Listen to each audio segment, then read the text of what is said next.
better mental health.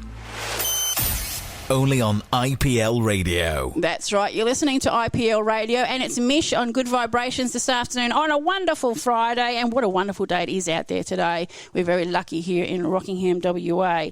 Now, I've got my first interview here today. I have Jeremy Harry Harris. Now, I'm just going to call you Harry. Is that okay? That's okay. Okay, cool.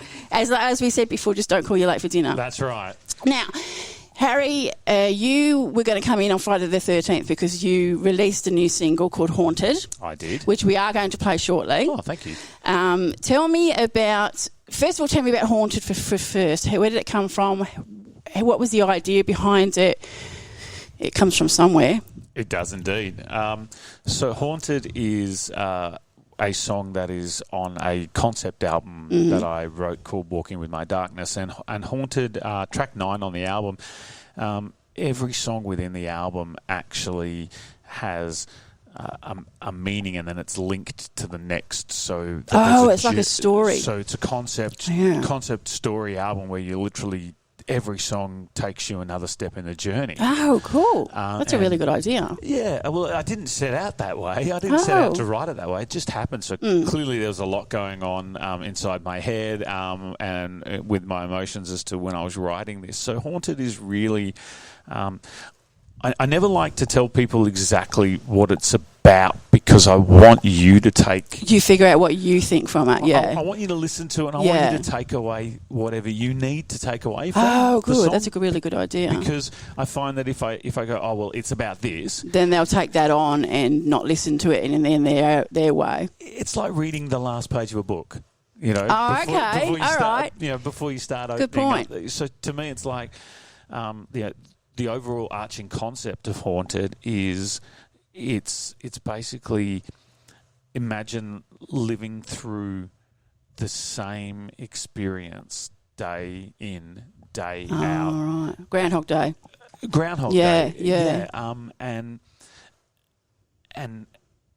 going through that grief and going through that... You're haunted by your grief? Yeah, and haunted by that environment that just doesn't seem to change. Okay.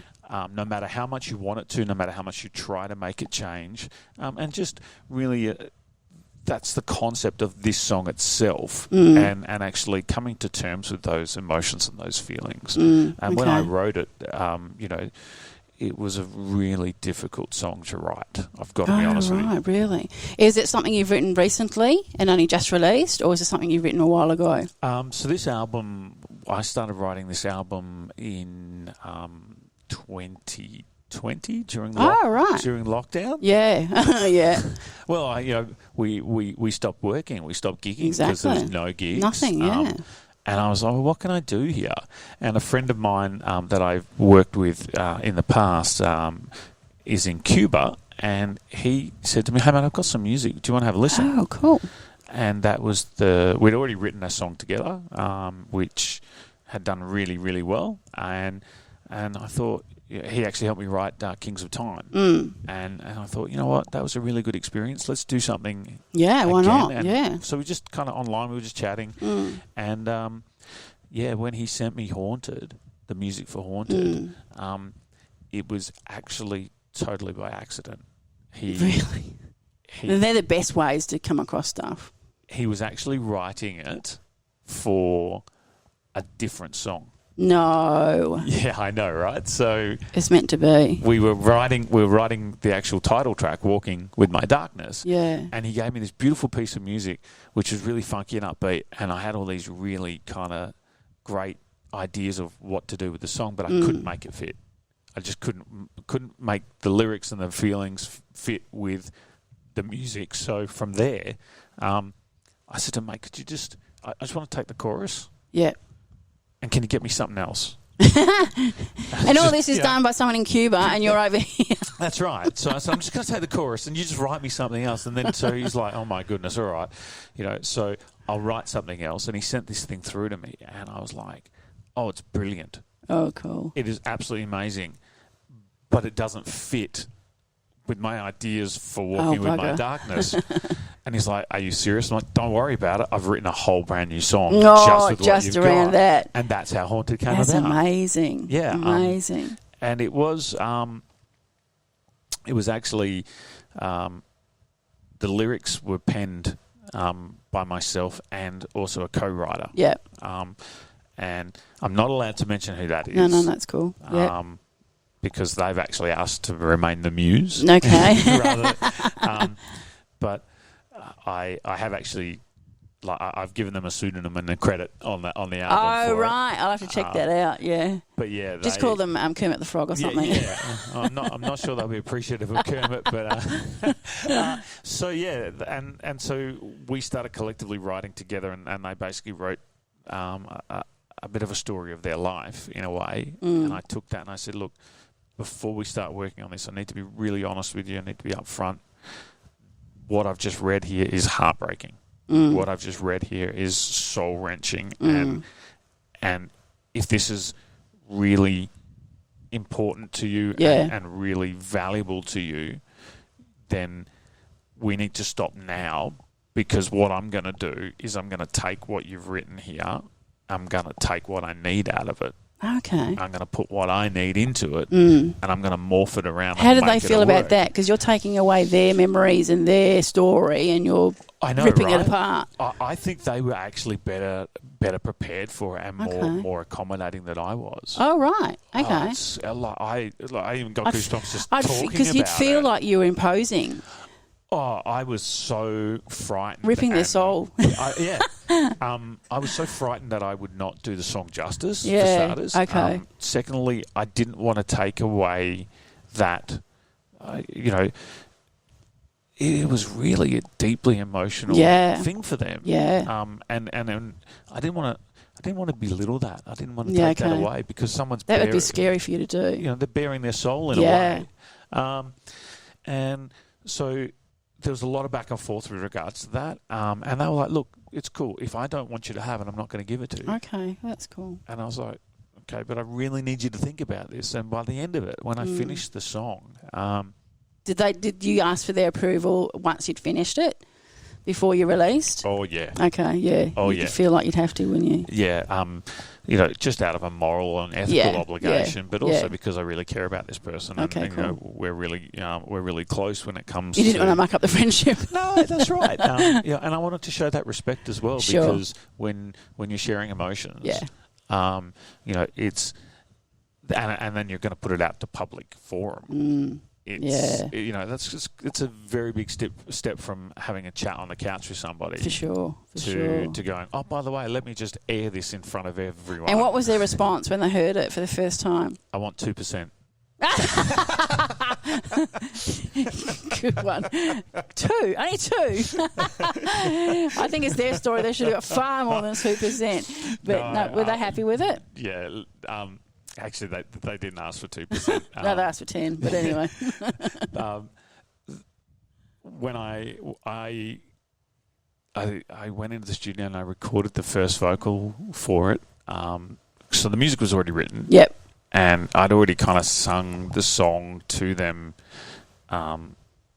just live. This is my idea. This is what I want to. Yeah. And they're like, okay, yeah, no, that's cool. And it was like, well, I'm not a singer, so, I can't tell you if that's good or not. Yeah, exactly. But what you've done with the song and the way it scans, it works for me. Cool, good. No worries. I went into the studio, recorded the first vocal takes, came back, and I went, have a listen. And the first response was, oh, no. Oh, what? And I was like, oh, what have I done? Oh, no. What's that mean? And they were like... I thought it was going to be different. Oh. And I was like, well, what do you mean? Good different or bad different? And they're like, well, it's really low. And I've got a very deep voice. Yeah. Great face for radio. Yeah, I get you. And a really deep voice. And all I'd done was I'd recorded the low vocal. Oh, okay. And I just...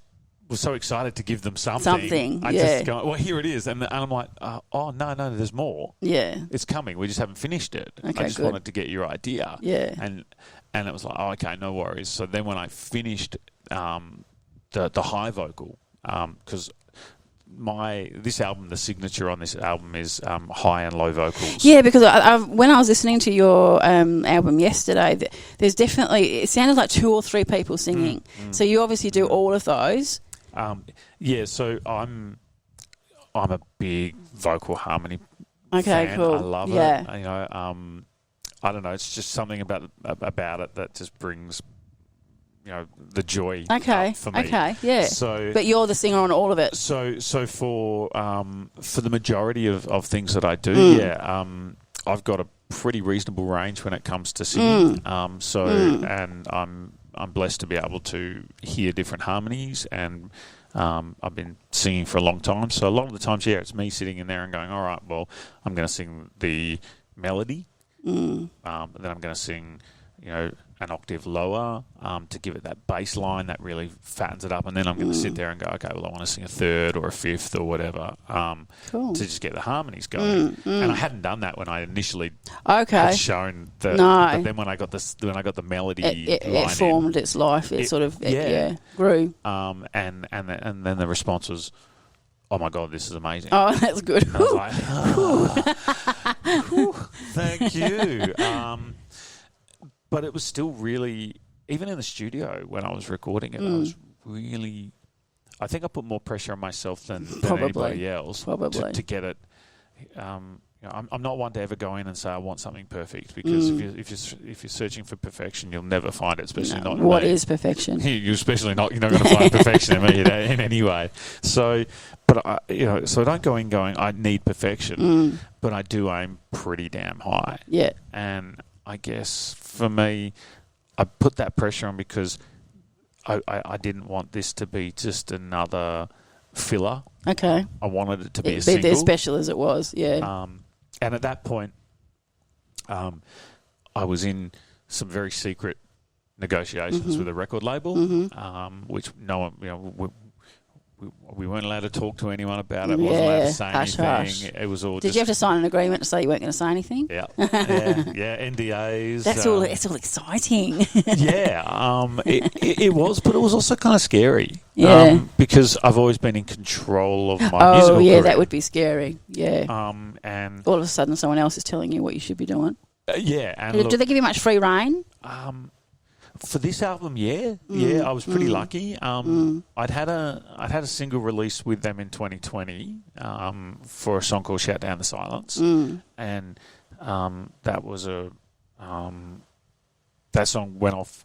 We made a music video for it. It went off to win 28 International Music Video Awards and 500,000 views on YouTube in the first 6 months, kind of vibe. So they were quite happy with the results from literally an unknown guy in back of Burke. Yeah. Wow. So from there, they came back to me and they're like, have you got anything else? And I was like, well, funny you should mention that. I'm actually working on an album at the moment. Cool. Perfect for them. Which was Walking With My Darkness. Yeah. So they were like, well, can we hear some demos? I was like, they're quite raw. Yeah. I'd rather finish the album before. And they were like, okay, no worries. And then about 3 weeks later, they're like, so can we have some demos? Oh, jeez. No pressure or anything. So I sent them Flatline DOA. Yeah. I sent them Haunted. And I sent them another song called Paralysed. And they were kind of my 3 that I'd finished and I was really happy with. Yeah. And Flatline became the first single. And then Haunted was the second single, which was just released. Yeah. And Paralysed is actually going to be released as a single as well. But, brilliant. That's going to be later next year after the album's been released. Okay, cool. And from there, it was just like, they were like, oh my gosh, this is amazing. Great. Would you be interested in the contract? Not really. And I was like, it really, and I know this sounds really crazy because I've been working 25 years in this industry. Yeah. And, and to suddenly get asked, do you want a contract?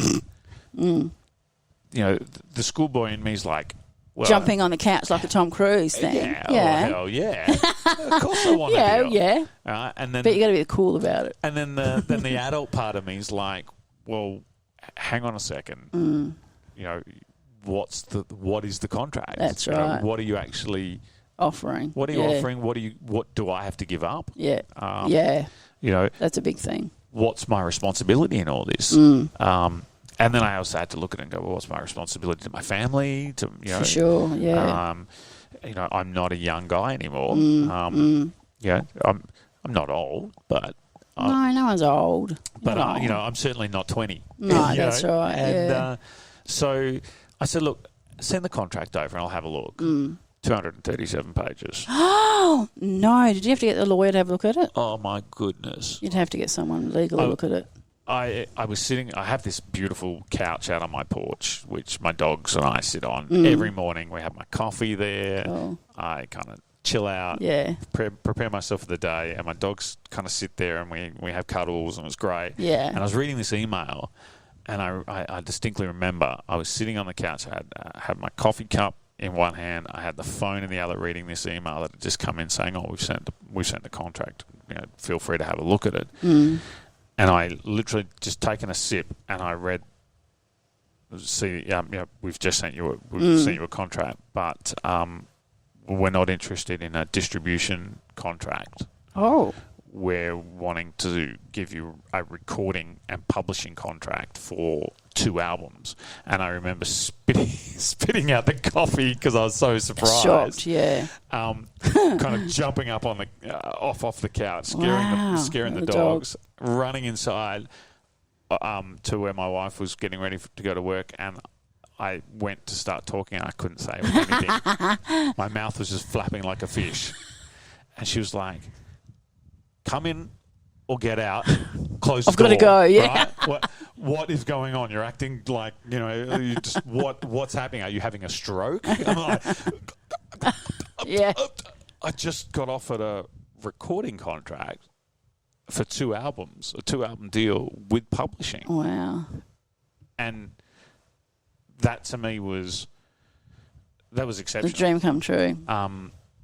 Yeah, it really was. But you got to read the fine print. And we did get lawyers That's involved. good. Yeah, and, you need to. You know, but at the end of it, I was so happy with That's brilliant. with everything. I ended up jumping a plane and going to Italy. Wow. And meeting the team over there. Wow. Before I signed. Yeah. I was wow, like, that's awesome. You know, there was a part of me that was like, is this too good to be true? Yeah. You know, I've been doing this 25 years, and you know, and I've never given up. But at the same time, the amount of times people have told me, "You can't do this, you can't do that, you're never going to go anywhere." Wow. You know, you're just this, or you're not talented enough. Or Send them all the album. Yeah. Look, I'm not one of those guys that holds grudges. I just kind of take that and use it as fire. Oh, good. That's You good. know, I'm like, okay, cool. Good. You know what?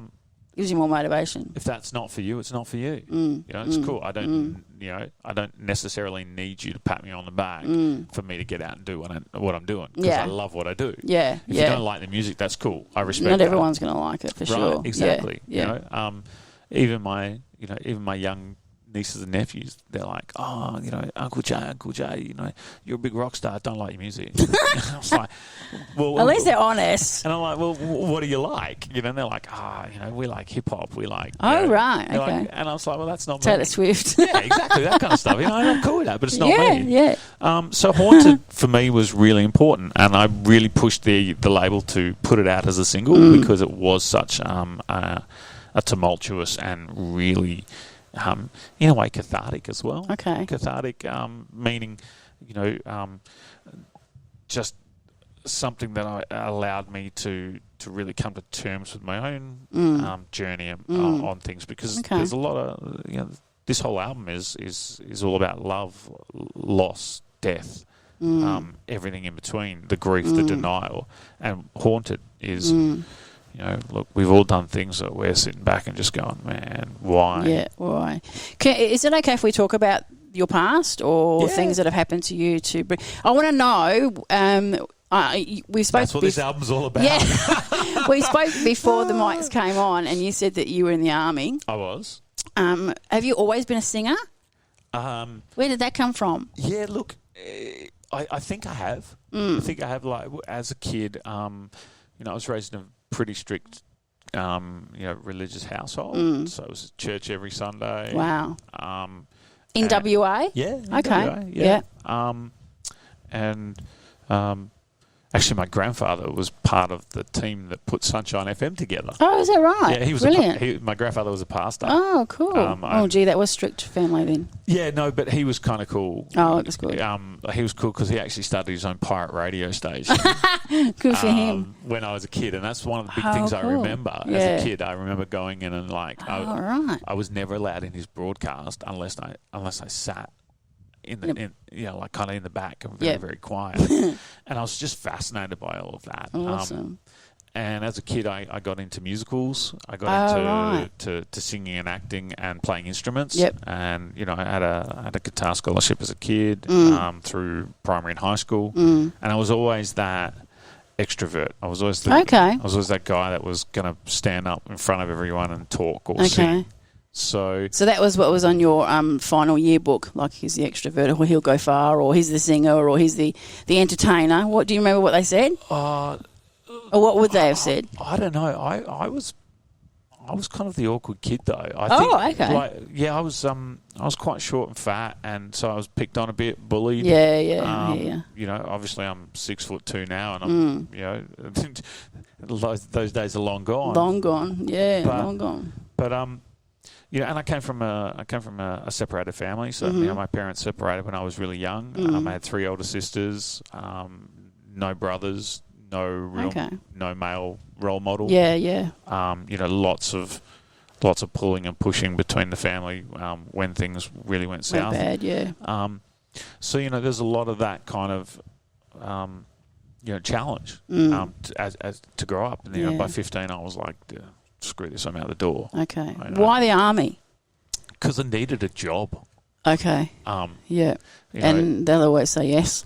Well, not so much these days, but back in those days they probably did. For me, I moved out of home quite early, and I was a reasonable student, but I think I was more interested in sports and more interested in arts than I was, the things that get you into university. Yeah. So, my TE, back then it was TEE, that's how old I am. You guys do the math. My TE wasn't very good, so I actually missed out on uni. Oh, right. Which I kind of was like, well, you know what? No one in my family's ever been to university. You didn't really want to go anyway. I don't have the money for it. So whatevs. I'll just go and join the army and get to see the world and do my 20 years and get my pension, and away we go. So I signed up straight out of high school, and they shipped me off to the East Coast. That's right. And I found I was a pretty good soldier. Kapuka or Pakapanyal? Was it then? Yeah, the alpaca. So Kapuka is more, this is going back 94, I think. So I think Kapuka was, I think that was officers training. I think it was then. Officer training, you're right. Yeah. So I ended up going to Paka, and then from there, I wanted to be a medic.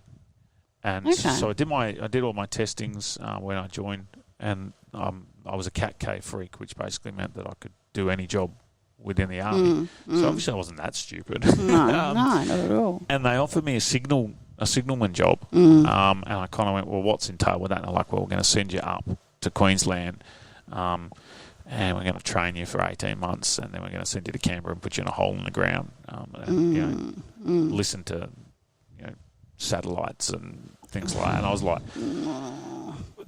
so basically I'm going to spend my entire life underground, down a hole, a hole with like other people that are basically not talking and not allowed to talk to people. That would not be you. Nah, sorry, mate. I said, no, I want to be a medic. And so they're like, all right, well, medics. Okay, put you in there for medics, no worries. And then the course that was supposed to start, basically 2 weeks after my march out of Paka, got postponed. Oh. For 6 months. Oh, no. And my commanding officer at the time went, we're not having you sit around here for 6 months doing nothing. See you later. You're off to Singleton as an infantry soldier. Oh, great. Yeah. So that was my first lesson about how the Army doesn't really care about anybody. You just fit in, yeah. They don't. You're a number. Yeah, I know. Yeah. And that's it. So I went off to Singleton. Do what you're told, in other words, yeah. Yeah. So I went off to Singleton, and I thought, well, if I'm here, I might as well make the best of it. So, I did my training, and then we had our final kind of exams, and we were told if you are in the top 5 of the unit, you get to choose where you're going to go. Oh, cool. And at the time, it was like 1 and 2 RAR, which were up in Queensland. In the tropics, 5-7, which isn't even around anymore. They were APCs, mechanised unit, and we used to call them buckets because basically every time they went in the water, they filled up. Or 3 RAR, which was the airborne unit. Commandos weren't around. 6-7 wasn't around. All these other units that they developed over the last 20 years weren't around. And I looked at it and went, there's no way I'm going to Queensland to be cannon fodder. And I don't want to spend my life in buckets. So I guess it's going to be airborne. I better pull my socks up and do some efforts. So got in the top 5 of the team, and they were like, "Where are you going?" Going to 3 RR. Wow. So I ended up becoming an airborne guy, airborne soldier, and then I went off and spent lots of time training up, and then getting my medic course finally. Wow. And I became a combat medic. Awesome. And then jumped out of a plane one day and woke up 3 days later. Jeez. And my career was over. That's amazing. So, I had a parachute malfunction. And is that right? Do you have to pack your own parachute? No. Okay. No, they've got a special unit that does all that. Okay.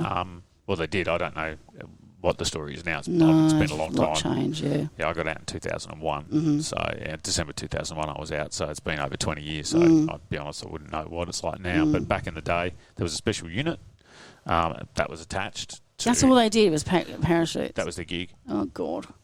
My gig was to jump out and fix the guys that broke. Until I'm not sure which one's better. Until one day I broke myself. It took me a long time. I had to... lots of rehab, lots of physio. Yeah, it would have been. Had to learn to kind of walk properly again, talk properly again. Jeez. And part of that rehab was drumming. Oh, really? I used to play drums. Yeah. Oh, I love drummers. Yeah. So for me, learning to drum, you lose left and right side of your brain. Yeah. And I had some pretty heavy trauma. I mean, some real serious head injury trauma. Wow. So for me, it was a real. I was really fortunate to have somebody who cared enough to go. That's good. All right, you're not being looked after really well here through the military, but I'm still within the military, so I'm going to make sure that you get the best care that we can give really you. Good, yeah. So that allowed me to spend. So I got transferred into a pipes and drums unit in. Oh, really? Yeah, I did. Oh, cool. Because it was kind of like you can't do anything else. Yeah, at the that moment. would have been good. And we can't get rid of you. We can't discharge you medically because we're still treating you. Yeah. So you got to sit somewhere. So we're going to sit you in pipes and drums, and so I actually started to learn how to do drumming again. Because as a kid, I actually played in a pipes and drums band. Oh, are you kidding me? Isn't that funny how the world works? I know, right? Yeah. So that was my kind of the start of my journey back into music. Okay, I was going to say, where did it go from army to music? So that was the next. That was a step in. Yeah. So it just reminded me just how much I loved it. It reminded me how enjoyable the feeling is of playing music. Yeah. And then to cut a long story short, I got transferred back to Perth, and we have like social clubs on the barracks. Yep. And they're run by the guys in that unit. And ours was going to get shut down because we weren't getting enough attendance. There wasn't enough money coming in to cover the costs, and the CO, commanding officer, was just like, "We can't sustain this. Either fix it or we close it down." So, me being me, I was like, "Well, people don't come here to have a drink after work because there's no entertainment. No radio. Because it's boring." Perfect opportunity, yeah. You know, all we do is there's a bunch of old men sitting around talking about the day. Talking about the day and talking about Warrior and how bad things are. What if we change that and we put bands on? And the social club organisers was like, yeah, too hard. I was like, oh, let me do it, yeah. no, you tell you what, how about I take care of this? Yeah. And then I found out that it was really expensive to bring a band in. And so I just went on this journey of learning. And I was like, you know what, why can't you just do it yourself, mate? And I bet you there's so many people in the army that had ability to play an instrument and you just make your own band. That's exactly what we did. Yeah. I mean, Yeah, absolutely. One of the guys I worked with, he was a guitarist. Yeah. Another guy who was a reservist, he was a guitarist. Yeah. I'm like, cool, right? So now we'll just put an advert out for a bass player. We'll find a singer. That's I right. can drum. Perfect. Because I was actually drumming. I wasn't singing at the time. Okay.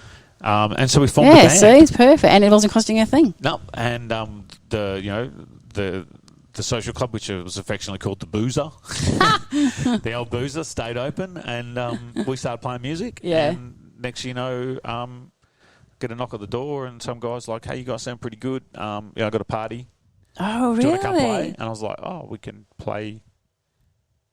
We can play for money. $50. Oh, Wow. we can play for money, guys. What do you reckon?" Oh, so it went from just doing the social club thing and keeping that going, and then there's a bit of cash involved, and then it got bigger and it got bigger. And then it got. Then an agent got involved. Then we Wow. started Did you have a band name? I think I've had more band names than I can remember, to be quite honest with you. And it just grew and grew, and then band members came and went, and we were playing covers. Then we started writing our own stuff, and then the bands. One of the bands I went in that I was with, we ended up touring America. Wow. Went off and geez, that's all right. played a couple of tours over there. Good. Another one, I went off to Solomon Islands Wow. and entertained the troops over there. Oh, brilliant. That's fantastic. Yeah, and then I got involved in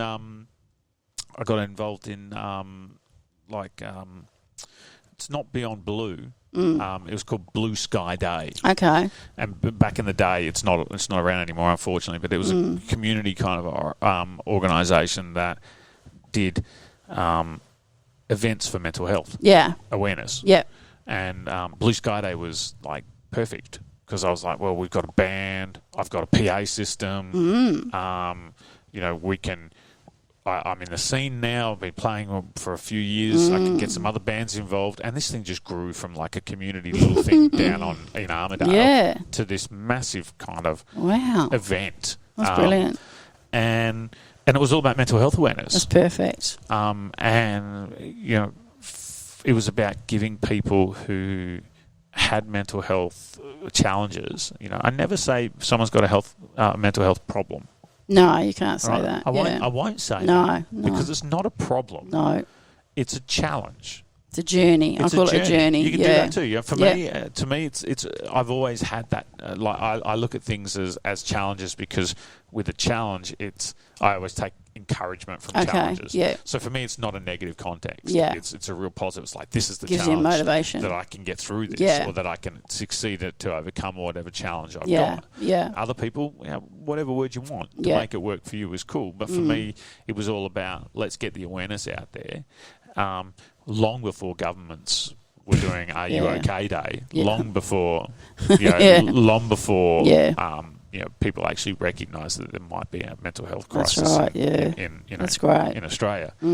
So we kind of got involved in that, and the music just kept going and growing, and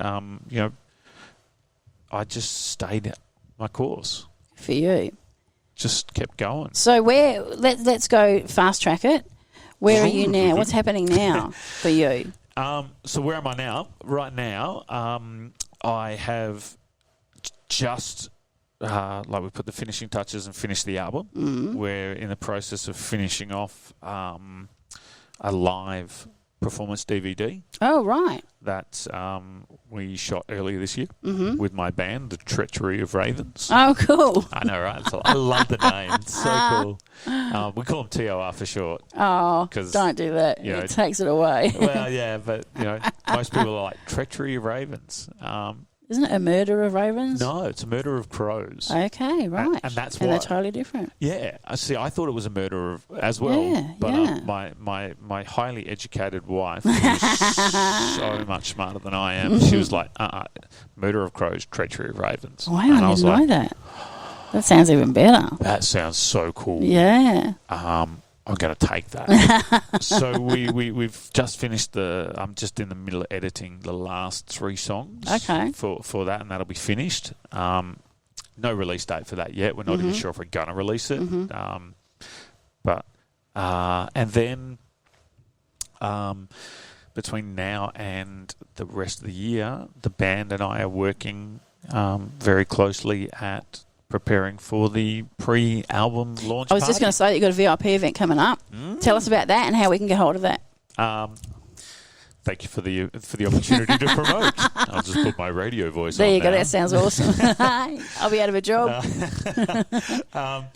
So I had this crazy idea, and I went to Carlo, who's my label rep, and I said to him, mate, the album's being released on the 16th of February 2024. And he's like, yep. I said, cool. That's a Friday. Yep, cool. I want to do a party the week before and give everyone that comes to that party a CD of my album. And he was like, you can't do that. Why? I was like, why can't you? He says, because it's being officially released on the 16th. Yeah. I'm like, yeah, I know. It's pre-launch. So this is a pre-launch, and basically it's going to reward those 150, 200 people that are super keen and who want to get it early. It'll reward them by giving them something, You give them these things. So when I explained the whole philosophy behind it, and I said, and plus on top of that, Perth Fringe Festival is like from February through March. Oh, right. I said it's super competitive to get anyone's interest. Yeah. There's so much going on. Yeah. So I want to do it a week early, and when I talked him through it, he was like, actually, this sounds like a great idea. Yeah. So on the 10th of September, which is it's a Saturday night, picked on Saturday so that basically everyone can have a sleep in on Sunday. Cool. So Night Owl Studio in Morley. All right. It's a little boutique, custom-built venue. Cool. And we've limited the tickets to 120. And we've limited it because we want like a really intimate live experience. Yep. Brilliant idea. Rather than kind of doing 400 or 500. There's venues out there that can do that, and I've certainly played those before. But for a pre-launch, it's for this one, I wanted to do intimate. something special. Yeah. I wanted to go. Here's some extra treats. We're going to show you all of the music videos that are attached to this album. Cool. Which have never been released. No. So, giving them something that no one else will get. Unless you come to this VIP, or the general. Yeah. Well, we've got VIP tickets. You've got general as well. Yeah. But unless you come to this pre-album launch, you won't see these videos until they're released in late 2024. Wow. So this is giving you guys the opportunity at least to see 6 them months before, 6 to 8 months before. Yeah. And on top of that, we're going to have a bit of a chat like this. I'm going to kind of give people a bit of an idea of the process of making the album. Yeah, great idea. What I like to call a fireside chat. Oh, have you got a fire? No, but I've definitely got the velour smoking jacket. The cigar. I'm just going to be sitting there like laid back. Brandy and So you need a Chesterfield. I You need a Chesterfield for that. Chesterfield couch for that. Yeah. Well, now you've got me thinking, where can I find one of those? Yeah, I'm sure you can hire one. I've got an 8-piece band. Wow. I know, right? 8-piece. Yeah, it's huge. How many drum sets have you got? Just one. I've got 2 guitarists, bass player, drummer, keyboard player, 2 amazing backing vocalists. Okay. And me. Okay. So that's like the 8-piece. Yeah, so it's cool. a big band. Yeah. And we're going to be playing the album from start to finish. Because that's your story, right? So you're going to get the concept album. I was going to ask about that. Start to finish. Yeah. So from track 1 through to track 11. And there may or may not be a special sneak preview of another song that will be on my next album. Oh, that's interesting. May or may not be. I'm not going to say any more about that. No, you have to get a ticket and find out. Exactly. How do we get a ticket? So you can find them through Try Booking, which is the ticket app. If you go to my Facebook page, Jeremy Harry Harris, so it's just facebook.com/Jeremy Harry Harris. On the event section, there is an event there, and that'll take you directly to the ticket link. Or you can hit my website, just type in my name, jeremyharryharris.com.au, and there's a link. It'll open up. I think I put the link on my Facebook page, but I'll put that on as well, because it'll be interesting. It's going to be a lot of fun. Yeah. Red carpet and all that. Yeah. I'm a little bit nervous, I've got to be honest with you. Yeah, no, I reckon it's good. I mean, I've played some pretty cool gigs. I've played around the world. Why is this one going to be any different? I think this is different because it's a real personal journey for me. Okay. And because I actually haven't played a live original gig in Perth for 10 years. Wow. Okay. So this really is a new beginning. I spent the last 7, apart from COVID, lose 2 years there. But before that, I spent the last 7 years before that touring South America and Cuba. Cool. So it's almost like it's coming home. Yeah, it's homecoming. It's going to be intimate because you're going to have family and friends there as well. So yeah, it would be scary. Yeah. So I think it'd be scary seeing faces of people that you actually know, and the people in the industry I respect and that I value, and that I enjoy going and watching their bands play as well. Sure. So for that side of things, it's like I'm bearing my soul and I'm giving you a look at my new work, which clearly someone thought it was good enough to sign me up for, which is great. But there's always that level, especially for someone like myself who suffers from a little bit of anxiety and that self-doubt talk gets into your mind. And that's a killer kills you, yeah. And for me, the way I get through that is I do the so what, now what? Okay. Technique, which is my wife, who is a psychologist, actually, she taught me this. Quickly explain that to me. So what, now what? So I was one of these guys that went into catastrophic thinking. So if something went wrong, even if it was just a minute thing, like, I was supposed to be here at 12:30 and I got here at 12:35. I'm the same, right? So if I get here at 12:35, the world has ended. Right? I'm the same. Because now, so I've gone from I'm late to I'm late, now Mish hates me, now IPA will never take me on the radio again, to all those people that were listening to the radio knows that I'm late, that I'm late, and now they know I don't respect times and boundaries, and now they're going to hate me, and then they're going to unfollow me, and then they're not going to, that's catastrophic thinking. Yeah. So when you start to go down that rabbit hole, you go, so what? Meaning, stop. So what? You were late. So what? Yep. Now what? So in other words, now what are you going to do? Okay. Now what? What are you going to do about what happened? What are you going to do moving forward? Because to be honest, sometimes there's nothing you can do about what happened. Yeah. All right. So now, so what? Okay, I'm late. So what? Now what? Now what? Now I come in and I say, hey, I'm really sorry I'm late. There's no excuse for it. It's just me, and my timekeeping was really poor today, and I apologise sincerely for it. And what would you like to do now to get back on track? Okay. Yeah, that's interesting. And so what it's doing is it's stopping your brain from going down that panel, down that path of catastrophic thinking to being proactive within your own side, within your own mental thoughts. Going, you know what? I can only be responsible for me. I can only respond. Yeah, that's the thing. I can only be responsible for my reactions. I can't stop what's happening here if someone else gets upset, but I can be responsible for me. And for the record, that was more of an example because I was actually 15 minutes early, and we were a little bit late. But that's the so what now what technique. Yeah. That's interesting. Thank you. It really helps me because. I'm a very overthinker. I'm a constant juggler, and there's so much always going on. And it's great for writing. Okay. It's because there's always something going on. Happening. Yeah. But it's terrible for those hyper-focused, hyper-organised. When something minute goes wrong, suddenly the world crashes. Yeah, that's me. That's definitely me. We're going to have to end it there. I really appreciate you coming in. No, thank But you. before you go, we are going to play your song, Haunted. Thank you. I want you to intro it in a second. I will put on the information about the VIP. Thank you. General admission tickets go on sale on the 1st of November. Oh, so soon. Okay. Yeah, we're going early. Wow. 'Cause we kind of want to... Which is Wednesday? I think it is, because today It is Wednesday, 27th, yes. It is so Wednesday. VIP tickets are only available at the moment. Mm-hmm. But with VIP, you get a goodie bag. And Yeah, you I get saw a bunch that. of cool stuff. Yeah, I So, saw that. It's kinda worth Interesting. it. Interesting. You keep us in the loop. Thank you.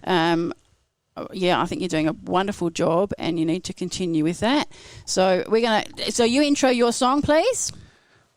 Go. Hi there. You're listening to my brand new single, Haunted, from myself, Jeremy Harry Harris, right here on IPL Radio.